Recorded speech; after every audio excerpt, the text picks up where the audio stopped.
Hello, Spencer. Hello, Dominic. What are we here to talk about today? Safety in a science lab. Yes, safety in a science lab. It's actually quite an important thing they have to do. So we've got a list of rules here. Extremely important rules for your safety and the safety of others. If you don't follow these rules, you could just straight up die in a science lab. So, what's the first rule we got there, Dominic? Horseplay. You shouldn't do it. Yes. You could trip, fall, smack your head on the corner of a desk, then die and bleed out on the floor. Exactly. Horseplay. It's not good. Horseplay in a science lab can lead to many injuries to yourself and others.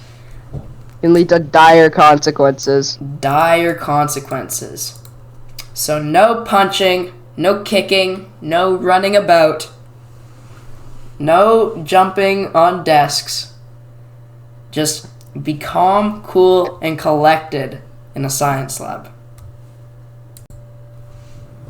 Okay, Dominic, so the next rule of safety in a science lab is broken glass. And we've actually got a guest speaker here to talk about it with us. Hello everybody, it is me, Kanye West. It's come to my attention that a lab safety talk is in order. That is exactly right, Kanye. Do you want to elaborate a little bit on your thoughts of glass in a science lab? Yes, of course, if glass is ever broken in a science lab, you should alert the teacher of it immediately. Thank you, Kanye. Off the topic of do not, if there's broken glass, you should tell a teacher and do not pick them up. You should also wear closed-toe shoes, because if you're not wearing closed-toe shoes in a glass what's the word again? Like a beaker. Like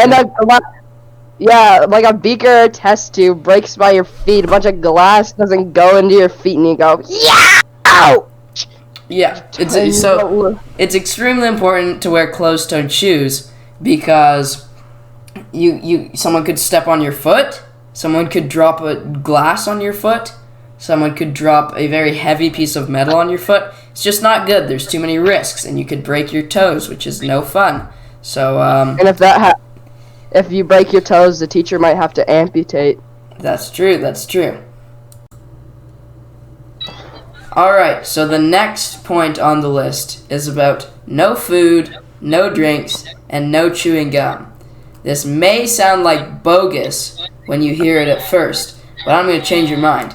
Because if you're eating food, or drinking something, or chewing gum, and you accidentally spill and drop it in a chemical, that could cause a reaction or ruin the chemical. It could blow up the school, which is not actually that good.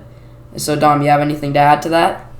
Fun fact, terrorism is generally frowned upon by most people, and I think it might be a federal crime for blowing up a school.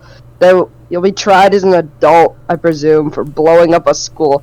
And say you're feeling like a rule breaker, a naughty human being, and you eating gum in class, and you drop it in a chemical. Never ever stick your fingers in that beaker to go and retrieve it. Some bad stuff could happen, like your fingers could melt.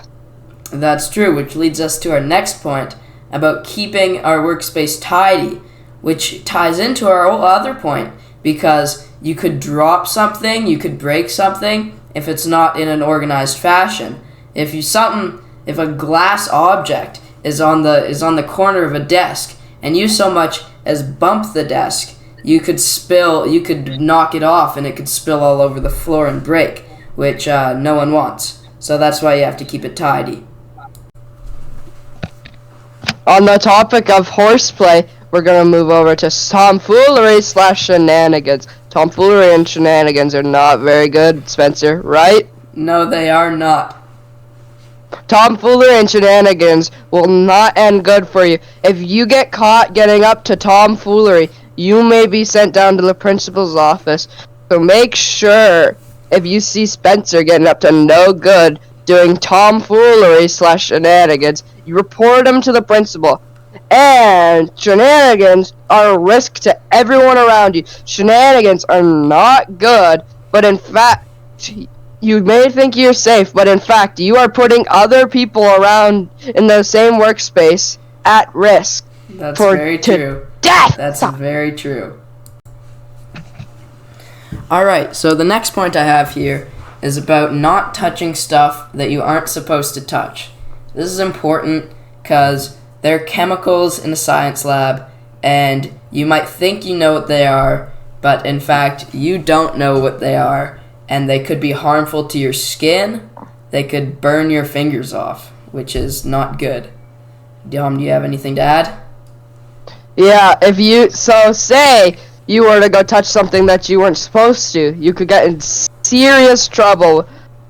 Say you go to touch something, this, and no reason that I am saying that you should. In no way am I what's the word again? Condoning you to do this. But say you touch the guinea pig's poop.